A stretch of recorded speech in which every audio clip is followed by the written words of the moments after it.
Joshua chapter 6 verse 20. And the people shout and blow with trumpets. And it cometh to pass when the people hear the sound of the trumpet, that the people shout, a great shout, and the wall falleth at its base.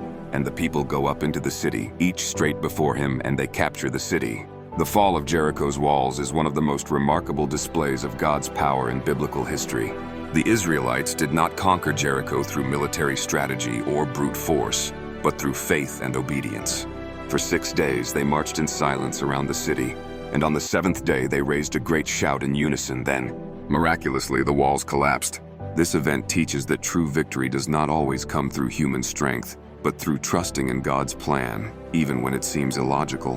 From a practical standpoint, walking around a fortified city and shouting would seem ineffective, yet it was precisely through their obedience to God's unconventional command that they saw the impossible happen. Philosophically, the fall of Jericho symbolizes the breaking down of barriers, both physical and spiritual. Just as the walls of Jericho stood as an obstacle between Israel and the Promised Land, we all face walls in our lives, doubts, fears, hardships, and seemingly insurmountable challenges. But faith is not about finding our own way through. It is about trusting that when God commands, He will make a way. For us today, the story of Jericho reminds us that faith requires action, but not always in the way we expect. Sometimes our role is simply to trust, obey, and wait. And when the time is right, what seemed impossible will crumble before us, not by our might, but by God's power.